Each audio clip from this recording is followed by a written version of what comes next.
We are talking today in the kitchen.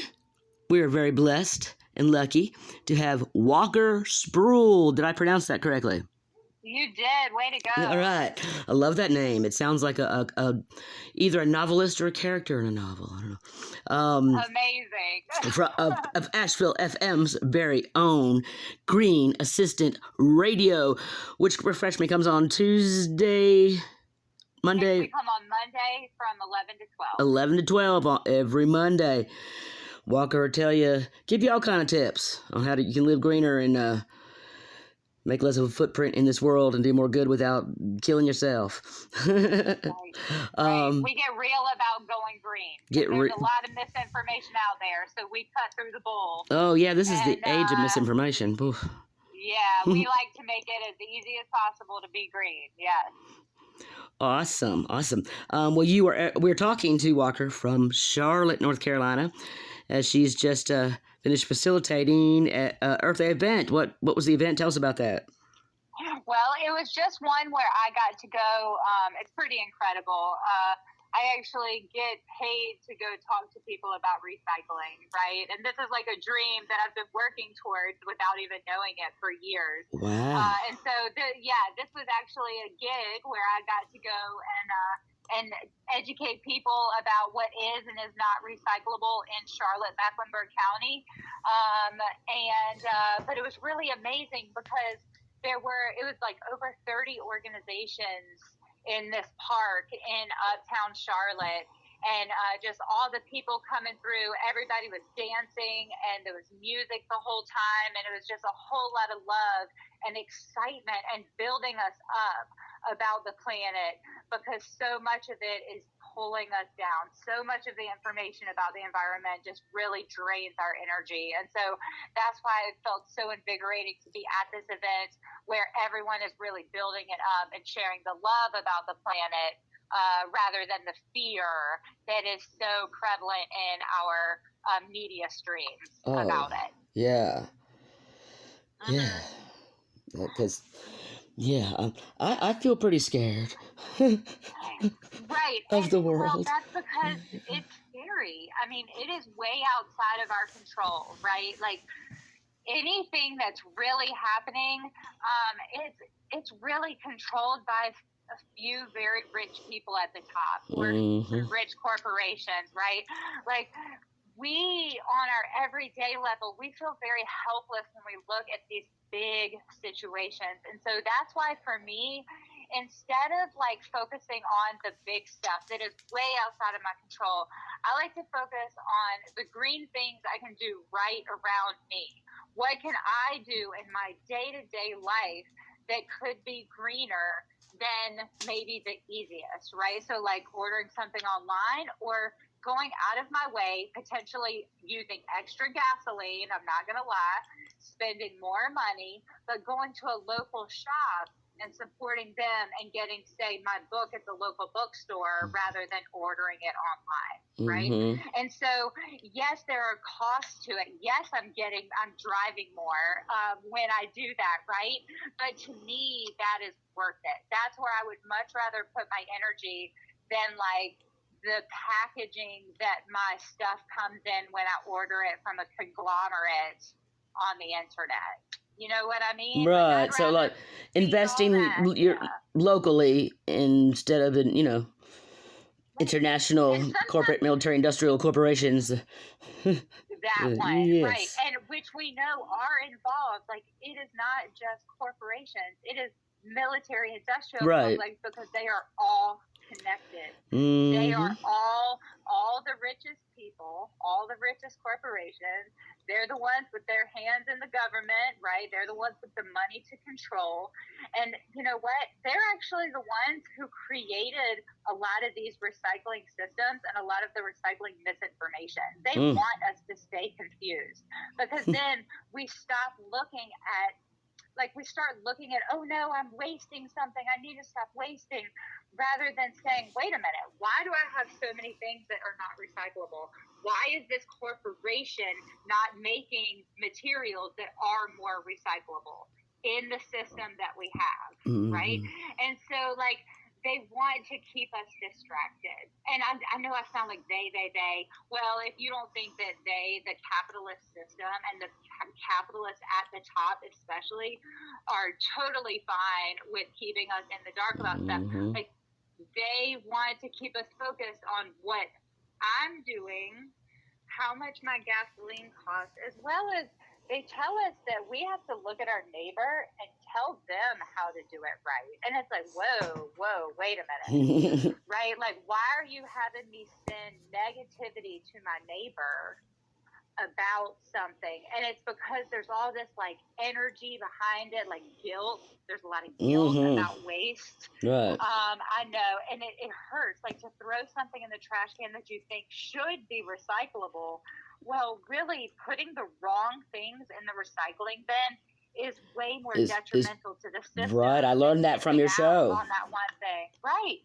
So, like, if you don't have the willpower or the energy or even the water and desire to wash out that dog food can, throw it in the trash. Like, who cares? That is one can. That corporation that actually sold you that can of dog food, they create more waste in one day than I will in a week. Right. If I never recycled. And so, like, while stealing our wages and not paying no taxes. Right. And getting to write off greenwashing that they're doing, where they say we're doing it better, but they're not. Right. That's why it's like, if we focus on the local businesses that are doing it right, especially like looking towards that worker-owned, the co-ops, I mean, where we can get real worker-supported and worker-supporting work in our community, the stronger we're going to be, the more resilient we're going to be through all of these ups and downs of money. Because what is money? It is energy. It is a concept that sometimes has more value and sometimes has less. Well, water is something that is super high value. Why do you think why do you think one of the richest men in the world is buying up farmland? Because then you also have access to all the water that is underneath that land. Oh, yeah. Right? It's not just about oil. Reminds me of an old movie directed by John Huston, starring Jack Nicholson, called Chinatown. Probably before your time. Maybe a little bit. But I did study film. So you did? Oh, wow. Wonderful. Another thing coming to mind is the Chevron law. You familiar with that? I'm not. Something they passed a long time ago. I don't know a whole lot about it, but basically it allows, when they're doing studies on, how harmful the practices of, different corporations and manufacturers of, various toxic things and all, and their waste, management procedures and all that, that the company can do their own, research on it. There's not a third party from the government or from a, science lab, saying how harmful, what the levels of this in your water, how much is harmful and not. It's the people working for, that same corporation that's, making the pollution that gets the say in what levels are acceptable. Yeah, don't you think it should be a third party kind of thing? Like that don't make a... Well, yes, there needs to be some accountability, because there will never be accountability from within. They've shown us that repeatedly. Corporations. They've shown us that they would much rather pay a fee or a fine than to actually do the research or admit that something is not being done properly, right? But, Chevron actually, they are really working hard on also making sure that the message is getting out that they want out there, because they are trying to, or have successfully essentially silenced a lawyer that worked with, I wish I had it in front of me, with an entire country that was suing Chevron for leaving pollution behind after a spill and never cleaning it up. They just left the country and they sued Chevron successfully. And then Chevron turned around and started countersuing the American lawyer, and he ended up having to be on house arrest for 6 months. Oh my God. Talk about, now who's going to stand up against Chevron? Right. They've shown that they are so powerful that even when you beat us, we will get you. Right. right? And that's why we have to. They are always going to have their money and their power. Right. That is why we have to focus on building up ground level community, because the food being grown here, we know which farmers can grow what. We know which farmers need what when we have a sustainable farm system here. And we're really fortunate in Asheville and in this whole region of our agriculture, at what we have access to. All the farmers actually doing it and being able to meet your farmer, like, that's something pretty amazing. And a lot of programs to get that access to, to people who don't have the money for it, and the ASAP, the SNAP program. Yes. And we have pretty, compared to the rest of the country, we got pretty decent water. Yes. And you know what? Truth is, like, the water is not going to get better. So let's keep it where it is, right? Like, let's keep our water barriers there. Let's keep our trees. Let's not pave over all of the greenways. Let's actually leave some roots and some soil and some plants to help hold that soil there. Because the more that we start clearing away the trees so that we can see the beautiful creek or the beautiful river, that's going to take away all of the supporting ground system that holds that soil in place, that gives that river the beautiful sounds of it trickling over the rocks. That's another thing. Leave the rocks alone. When you go to the water, please don't pull rocks up out of a creek or out of a river. Like, animals lay their eggs underneath there, right? Like, this is prime breeding time, and we need to support these animals where they live, because without them, we've got nothing. So yeah, like a big rocks in the creek that like we don't. Yeah, I guess you're tearing up some little critter's home. Yeah. Right, and you're messing up what is holding the soil there. Every time you move a rock, now water is going to flow freely over that pile of dirt, right? And so it's going to start washing it down, which is natural. That's natural, right? It's natural for the sand to flow.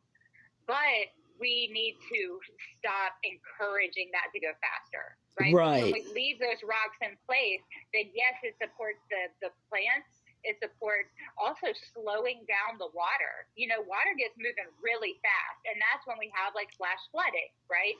Is when it gets moving really fast, it stacks up a bunch of stuff, and it causes clogs in like storm drains. And then we get flash flooding. So instead, let's focus on like keeping those storm drains clear, right? But also keeping our trees in place, because they keep the water from moving too fast. Keep those plants along the water, like along the edge of the water. Keep those there, and they will help reduce the waves as they hit your banks of your yard. Yes. Right? The plants, they did that naturally. That's why that's part of why they grew up right there. Right. Because they supported that system. Yeah. They're part of that ecosystem. They're there for a reason. Right. And, a big thing, everyone's like, oh, these hurricanes are getting worse and things like that. And yes, they are, but we're also cutting away all the natural barriers of what would slow down a hurricane as it was coming into shore, say in New Orleans, right? So the oil companies wanted to be able to get in there, and this is happening on our North Carolina coast with trees. Just saying. But because those oil companies wanted to get in there easily, they just clear cut it and drove their trucks straight over all that wetland, the natural wetland, which was what literally the hurricane would hit that and it would get stuck. But now that's totally cleared away. And so the storm just picks up water, picks up speed as it keeps moving inland. So, like, we're starting to do that here. We have a lot of logging happening, and it's all greenwashing. But we have a lot of logging happening here in western North Carolina, but also down on the coast where those hardwoods, they're really high value in burning, not even turning it into good stuff. Wow. But literally turning it around to burn it for energy. Wow. And aren't other things we could burn for energy? Well, sure, but first and foremost, let's reduce how much energy we're using, right? Let's turn our lights out at night. Let's actually start like conserving, and then the amount that we have to produce is already less. We can already burn less coal if we are using less. Sure. You know what I mean? Right. Yeah. I'm sure there are plenty of things that are better to burn. But wood is. So they make the hardwoods really into coal? Or do they just burn the... This is terrible. Oh, gosh. I'm so sorry I have to tell you this. But so they cut down our trees. They mill them up and turn them into wood pellets that then get taken to the coast and shipped to England, where they are burned alongside coal in a coal burning power plant, which, wait for it, they get green credits for because they're burning less coal. Oh, wow. But they're just burning it over there. They're just moving it. Trees. You're taking our trees and our wood. Yeah. To coal plants Isn't that incredible? Across the... Isn't that incredible? Wow. You get green credits. Yeah. You get green credits. Like, why not leave our trees where they are? Like, the best thing we can do is keep the carbon in the ground. And those trees are literally holding it in the ground and putting more in there every day. So every time we, not just burn that tree, which is even worse than burning coal in the long run, not to mention all the processing and dehydrating to make a pellet, plus the shipping. But then that tree is no longer absorbing carbon into the soil. Wow. And so now we've lost out. Oh, you can buy your way out of carbon credits. Yeah, we can't buy our way out of it. If you can buy your way to green, it is not green. That's capitalism. So trees, like quick science lessons, refresh myself from. All right, so trees take in, absorb our carbon, and give out the carbon dioxide and oxygen. Right. Put oxygen in the air, so give out oxygen so we can breathe and stuff. So, but if we take it all out the ground and put it in the air, then we're breathing it more, and they can't absorb it. Right. Right. Then we're creating more waste, and there's less to absorb it back into the soil. Right. Oh, yeah, that doesn't sound good. And we lose out on the shade. We lose out on the natural animals. Canopy, right? And the, not to mention have you noticed, just side point, that it's, it all relates. I think for the past few years, I've been noticing a dwindling of fireflies, lightning bugs, in the summertime. And I Googled it last year, and sure enough, they're going away. They've been neglected in the environmentalism. I don't know what it is, other than looking pretty and being fun to catch when you're a little kid. I know they serve some kind of big purpose. Other than that, I'm not sure what it is, but everything serves a purpose. Yes, it's been like a harbinger of foreboding, to me, that the fireflies are dwindling. I don't know.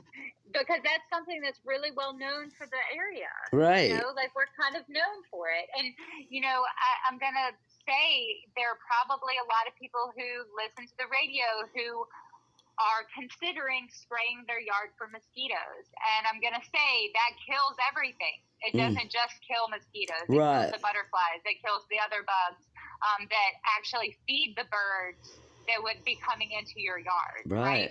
And so, so if you're considering it, maybe explore how you can reduce puddled water where you are so that they aren't encouraged to bleed, right? After every storm, make it a task that you go through and you dump out all the standing water, right? Things like that. But also, I know mosquitoes are a bummer, but even they are a part of the system. Mm-hmm. I don't know why. Goodness gracious, I don't know why they're here. But they've got to be here for a reason, they're right? Part of the plan. We're all here for a reason, right? Right. And you don't want to, I know sometimes they can carry disease, but luckily I don't have too much of a problem. I guess my blood ain't too sweet, but yeah, maybe better to rub on some, not canola oil. What's that stuff? You know what I'm talking about? The candela, the citronella. There you go. Or something, and because what if even worse if you kill off the other things, the other living like bees and stuff, and know how bad the impact would be, and we're talking, if we're in the kitchen, we're talking about food, and 80% of our food would not even be available if it weren't for bees. Right. I'm so sorry. There's an ambulance passing by. It's real. It's gritty. It's live. Yeah. And I always say a little prayer for the same ambulance. Yeah, peace and love. Hope everybody needing it. Come out all right. And so, if we're talking about bees, and it's not just, oh no, bees, but it's also like planting a plant in your yard that actually encourages bees to come hang out. Right. Planting the right stuff. Bird bath. Right. Like planting stuff's supposed to be where you are, yeah. Right. Because when we think about bees and we're like, oh no, bees, it's like this Debbie Downer face. Sorry, Debbies that are out there. I'm so sorry. Downer feeling, right? And it's such a downer, and it drains my energy, and I hate that. And so instead, I would rather say, okay, well, what can I do that would help, right? Right. And one of the things is I can plant more things in little planters on my patio because I don't have a yard, but I can plant a plant, and I'm gonna give all y'all one. There's one called African blue basil, and it is supposed to flower. It's the most beautiful plant you've ever seen, and plant it just somewhere in your yard, away from where you hang out. Like I say, there's lots of bees on it, but it will really draw all kinds of bugs into your yard of the very beneficial kind. They seem to. My son's father at his house has a bunch of fox grapes twining all over the fence, and then also I think they call it like a wedding bell tree or something that has like little clusters of little teeny white flowers, look like little wedding bouquets. Anyway, both of those plants, the fox grapes and whatever that little white flowering bush is, there's several varieties of bees hovering in there all summer long. It's incredible. And even just not spraying for weeds in our yard, right? Letting clovers and natural plants and dandelions. I know, they're beautiful. Weeds get a bad rap.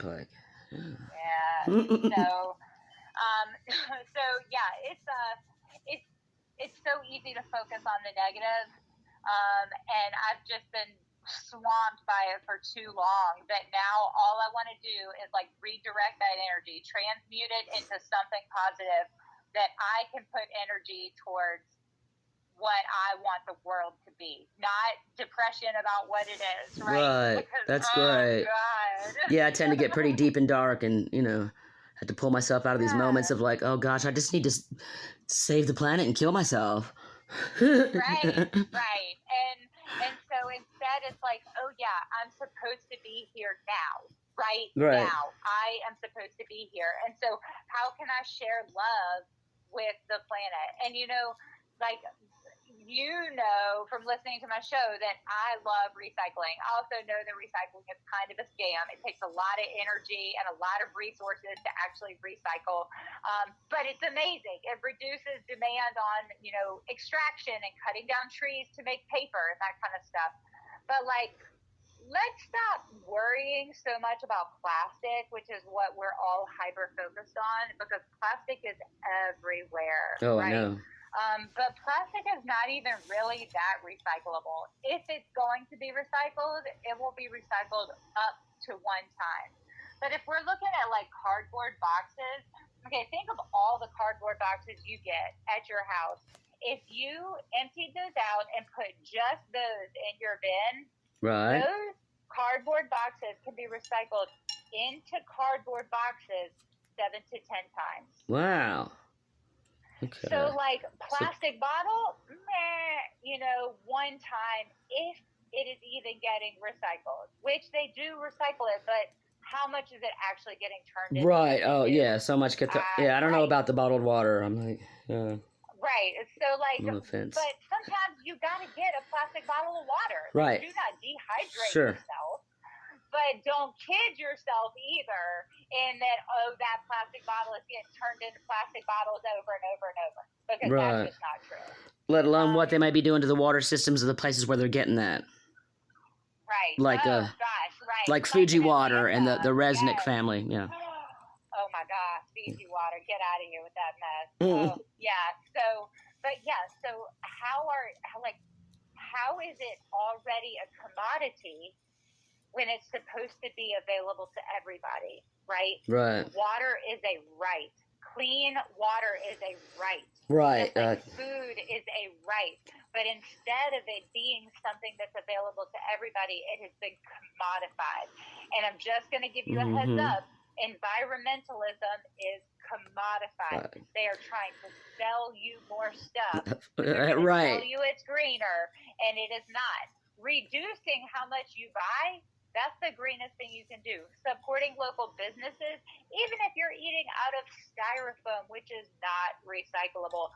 I used to hate styrofoam. Now, if it's the right business that I love and I want to support them, I don't even care how much waste there is. I'm going to eat that food. I'm going to give them my money, because that's building the community Right. that I want to see. So, more important to buy locally and buy less. You know. Yeah. Simplify. We don't need all that stuff. Less. And, again, since we're in the kitchen, I'm going to say that April, I didn't even know this before, but April is actually like Food Waste Reduction Month. Ooh. And so it's something, so, look at your food before you go shopping. Make sure that you have a plan for that, say, bell pepper that's getting a little bit mushy, right? How are you going to cook that before it gets real mushy? Right. And so, don't just go out and say, oh, gosh, I shouldn't have bought more bell peppers. I had 2 in here already.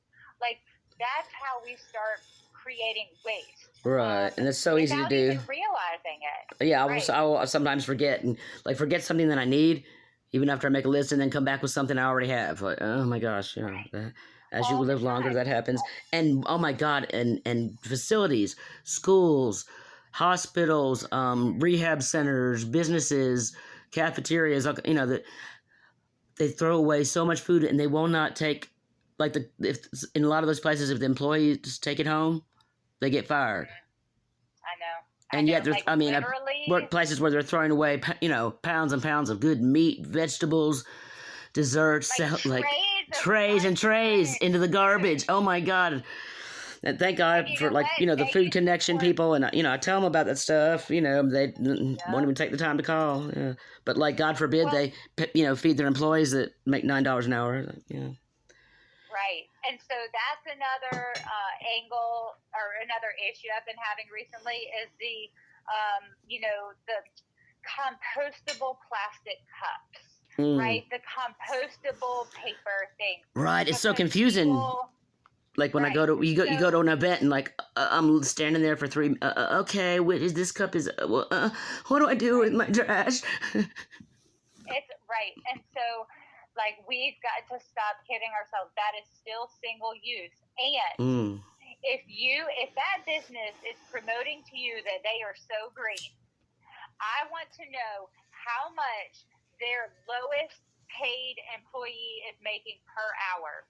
And I want to talk to that person, because there's no reason for you to be promoting that you are this all high and mighty environmental business if your employees can't even afford to eat at your business.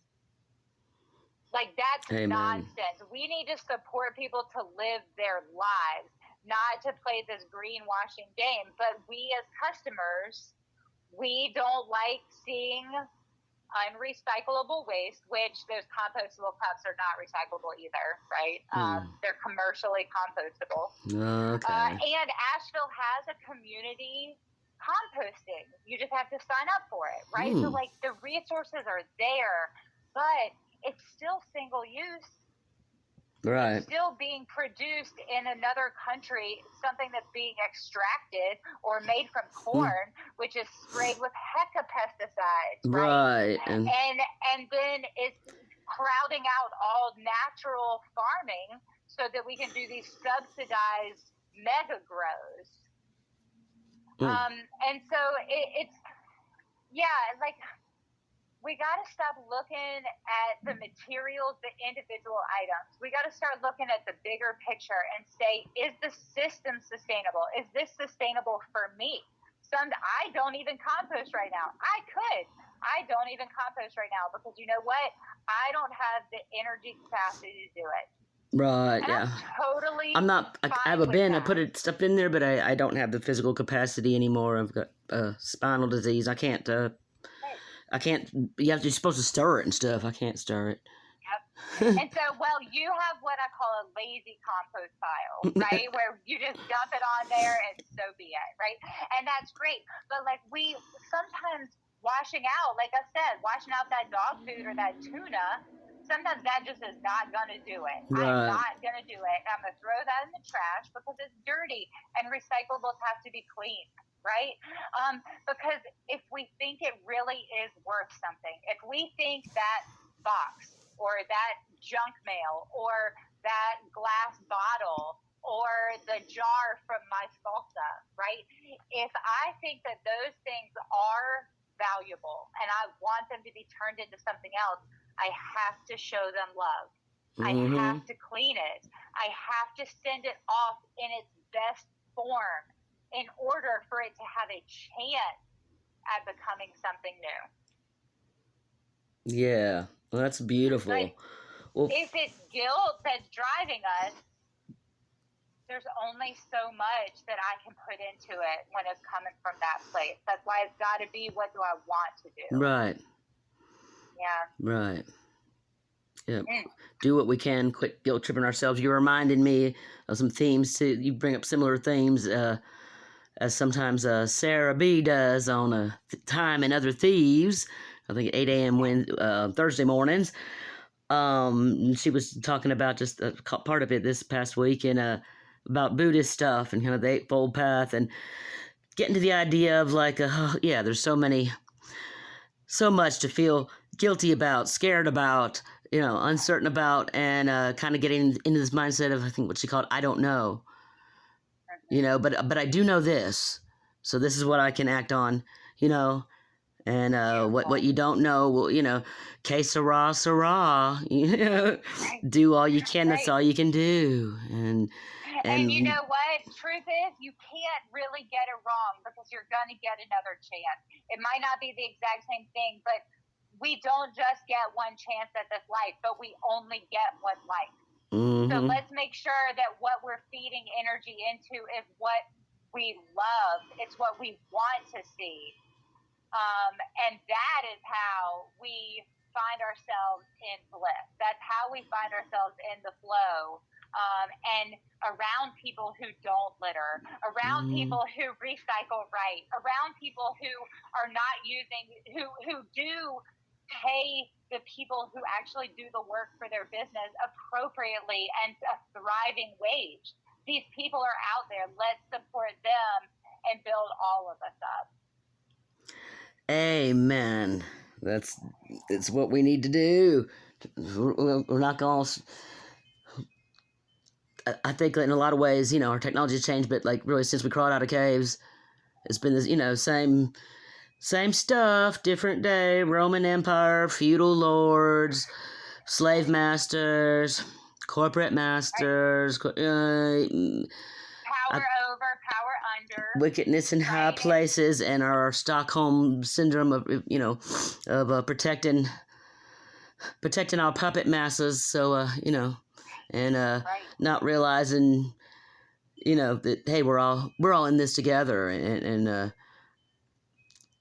having that empathy toward our fellow workers and together that realizing the power we have. Yes, we do. We have the power. And it gets hard to believe that. That's right. I say that a lot. We are the voices of truth. We are the legs of democracy. We are the hands of God. Amen. Oh, Oh, thank you so much for talking with me on such short notice and giving such great information for Earth Day. On a final note, is there like contact info if you want to give it for you and or advocacy groups that people could get in touch with to get involved with environmental advocacy and or get educated or absolutely. So best thing to do would be to go to my website, which is greenassistantradio.com. And I have show notes from every single show that we've done, and that includes the different experts and organizations that I spoke with in these different kinds of topics, including recycling, logging, water, caretaking, things like that, right here in our community. So that's at greenassistantradio.com. Awesome. We encourage everyone to check that out. I've learned a lot since your show's been going from you. And on a quick note, if something comes to mind, what is your favorite food and favorite song? Oh, goodness. Favorite food would be, food that I eat the most would be eggs and toast. Eggs and toast. I know how to cook. Yeah. Okay. It's what I know how to cook, which is very little. How do you like your eggs, honey? I like to fry it in coconut oil with salt, pepper. I love coconut oil. Yeah. I did egg recipe last Sunday for Easter, and I played a little intro song, a very cute song I found, "How Do You Like Your Eggs" with Dean Martin and Helen McConnell. It's cool. So we'll think eggs are versatile. We'll talk about some other things, but I didn't really even get into egg, and I'm going to talk a little bit more about them because it was Passover's ending up. And of course, boiled eggs like are. Some local eggs. Oh gosh, yeah. Oh, I know. The market just started back. I can't wait for my little card to load and go to the West Market. And you can probably reuse your egg cartons. Yes. So, yep. If you even have extras, plant stuff in them. Little seeds. Make you some seedlings. Little peat cups. Yes. Amazing. Well, that's terrific. And then I'll say that right now I'm really digging on. Have you ever heard of the band Danger Muffin? Danger Muffin. I've heard them the other day on one of our shows. I liked them. Yeah, I love the name. I've heard the name before. I think it's a fantastic name. It conjures up all kind of bizarre imagery. You don't know. Exactly. Can take it all kind of ways. So they're one of my favorite bands in the world. But they're playing tonight. They are, all right. In Black Mountain, and so they've really been in our rotation this week. Cool, so okay. Just Danger Muffin in general. Yeah, someone interviewed him, so I will play some more Danger Muffin. It'll be, the morning after their tonight's performance. That's that's perfect. yeah. We'll give them a shout out. That's amazing. Well, thank you so much. I'm so honored that you. Thank you, Walker. I'm so honored that you took the time today on such short notice in your busy schedule along your path of greening the way, being the light and the green way. For the love of green. Yep. Well, you take care. Happy travels back to Asheville. We look forward to hearing you Monday morning from 11 to 12, correct? You got it. All righty. Take care. Thank you, Walker Spruill. And everybody check out Green Assistant Radio on Mondays at 11 a.m. And check out greenassistant.com. Is it greenassistant.com, correct? greenassistantradio.com. Okay, just like the show. That's all you have to remember. Green Assistant Radio, only on Asheville FM.